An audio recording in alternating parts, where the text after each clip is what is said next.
Hey YouTube, welcome to Learning Self-Reliance. Today I've got an experiment that I'm going to be performing.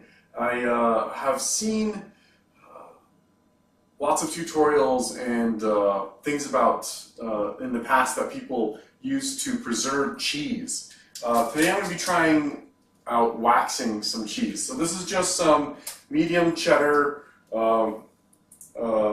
everyday, nothing super expensive cheese from the store, and I'm going to be cutting it into 4 sections and waxing that, and then I want to see how well it's preserved and if it leaks at all. I know that over time, as cheese ages, after a few months it starts to weep or leak out oils and things. And some people say if you rotate it every week or something like that, you flip it over, then it will prevent that weeping. But I've seen a lot of contradicting things on this, and even people saying that you can't use modern cheese because it's not meant to be waxed, and several things like that. So this is mostly going to be an experiment to see what happens with this cheese, and hopefully in about a month from now I might open one, and maybe even 6 months from now we'll open up the last one just to see how it looks and how it tastes, and does it have the same texture, and how much oil is left in it, if it's dried out or whatever. I'm going to be storing one bit of the cheese up in the house and keep that in a cupboard on a shelf just to see what it's like when it's at kind of a room temperature. We also have a root cellar in our house, and I'm going to be keeping some down there to see if that colder temperature is probably 15-20 degrees cooler down there. So we'll see if that really affects the quality of the cheese over months. And I'm betting it's going to make a big difference. But we're just going to chop this up in blocks, put some vinegar, or dip it in vinegar to kill off any bacteria on the surface, dip it in wax, and then store it. Nothing super crazy as far as I know. And again, this is an experiment. I've never done this before, and I'm really excited to see how well this cheese stores when it's waxed, and hopefully we can make it shelf stable. Okay, I've got some white vinegar here, and we're going to be pouring it into this bowl and dipping the cheese into this just to kill any surface bacteria, and then we'll be dipping it in this wax. Right over here in this saucepan, I've got cheese wax that I ordered online. This is 1 pound's worth.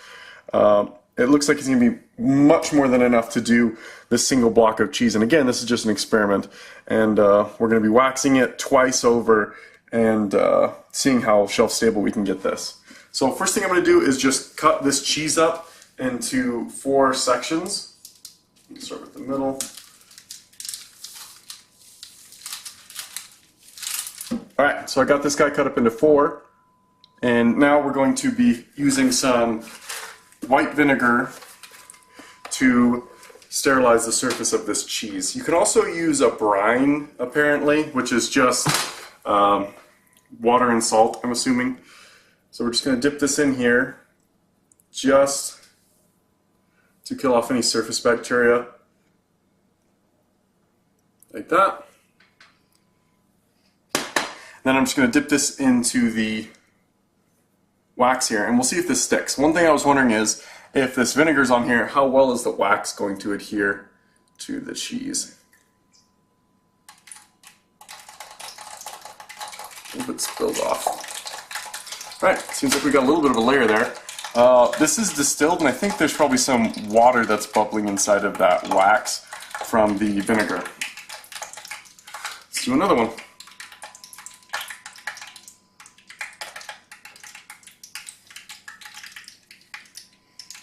And who knows how much this vinegar is actually going to impact the taste of this cheese.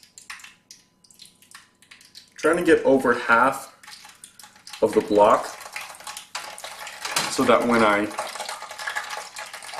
dip it, I get a perfect seal across this. And we'll probably dip this another time, maybe even one more after that. It's interesting to have all of that water bubbling in this wax. And we didn't double boil this because I've got it on such a low temperature. But I'm going to turn this off just for now. We don't really need any more heat into this wax.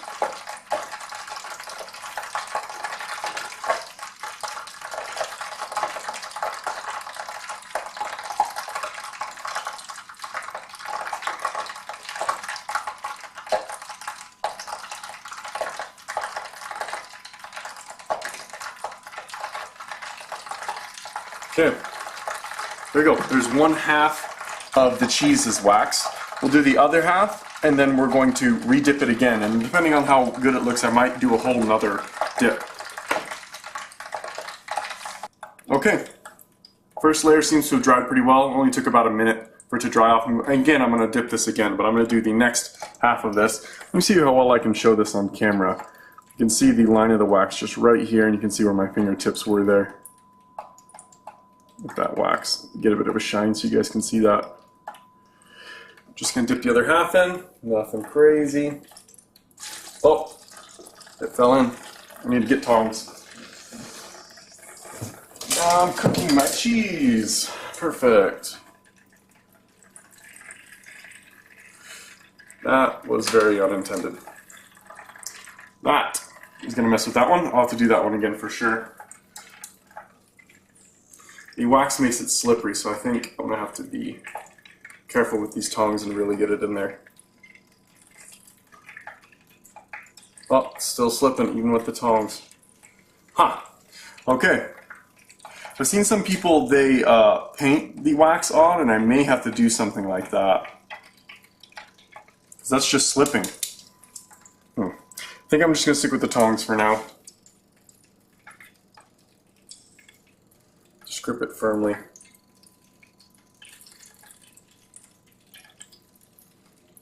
No, I'm going to leave this on the other side.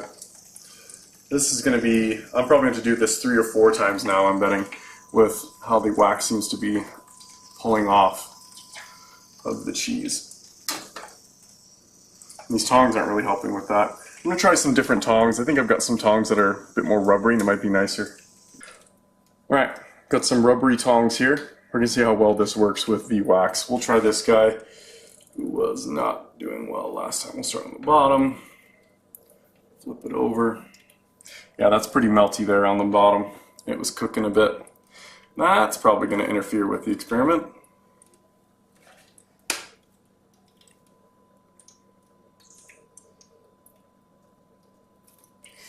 These rubbery ones seem to be a little bit better.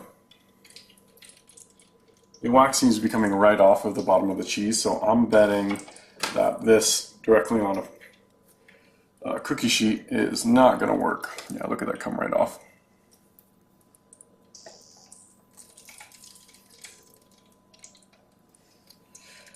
I very well may have to paint this on.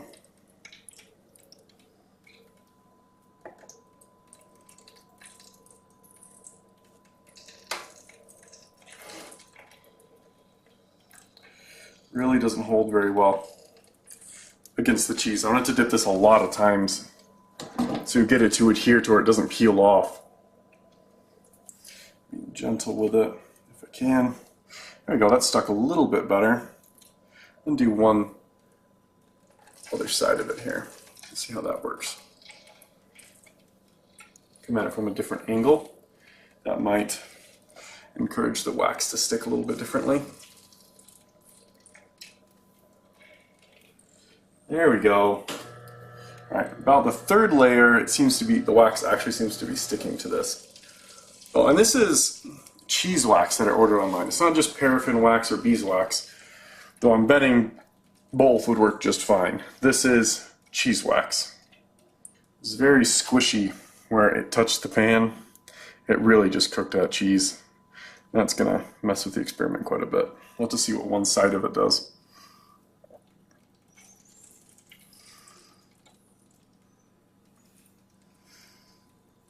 Seems to be going to get a bit better now that I've got a few layers on here. In hindsight, I probably should have done something like red wax. I thought I'd just get the kind of clear wax so I could see what's going on inside of it.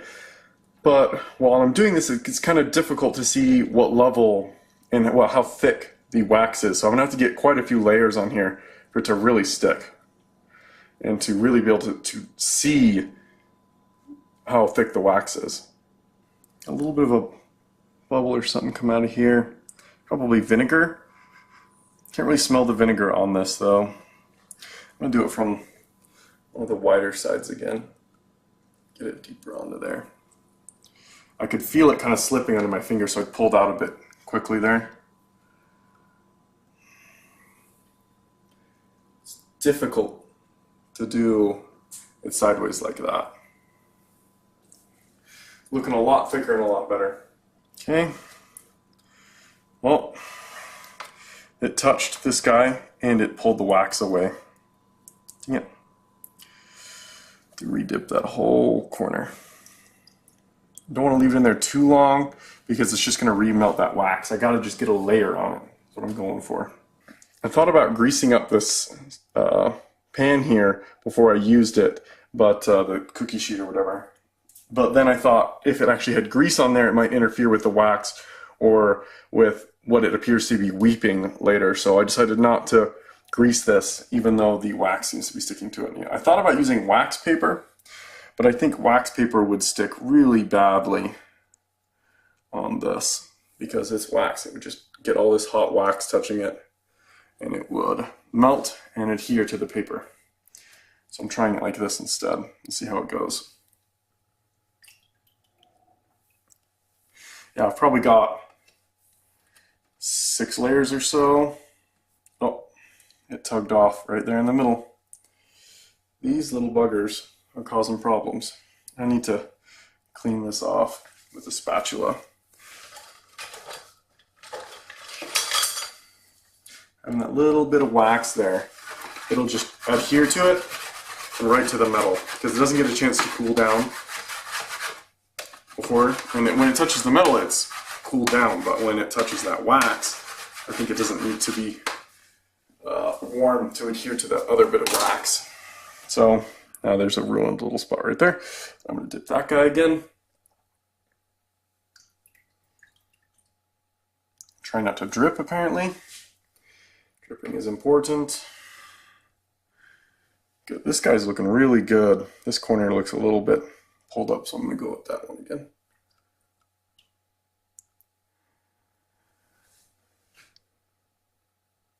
Yeah, I can still feel that residual heat in that wax, so I couldn't just re-dip it again.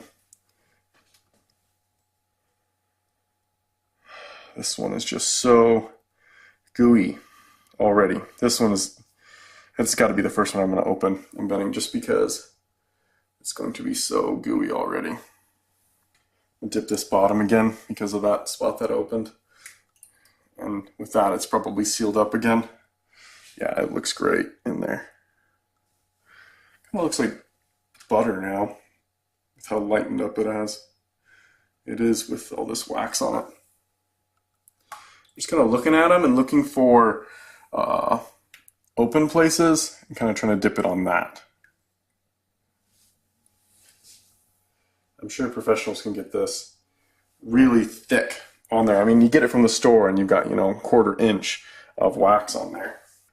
Kind of, there's some like air pockets in here. I really don't like that.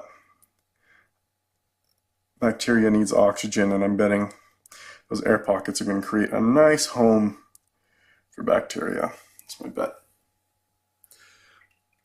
Probably more like fungus. I think it's fungus that helps do cheese stuff.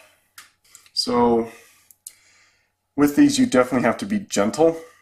They are very fragile, and so transporting these, you have to be very gentle with them. I can see why people would wrap it in a cloth or something like that and have that thick cloth to protect it. But I'll try something like that later maybe, but right now I wanted to try just wax to see how that works out. Nearly done with these. Again, this bottom is just terrible. That's pretty thin right there. So I'm going to wax this bottom half. This guy looks great too. This side looks a little bit thinner than the other side. Okay. And this saucepan right here is totally ruined now, right? It's got this wax. There's no way I'll be able to clean that up well without a whole lot of work. So this is a trash saucepan that I had lying around, and this is what it's going to be. Its permanent purpose is now. It's just for cheese wax. But if you had a whole ton of these cheese, you could get it so you don't have to wait in between dips, because you just be going round robin around it and dipping it as fast as you can.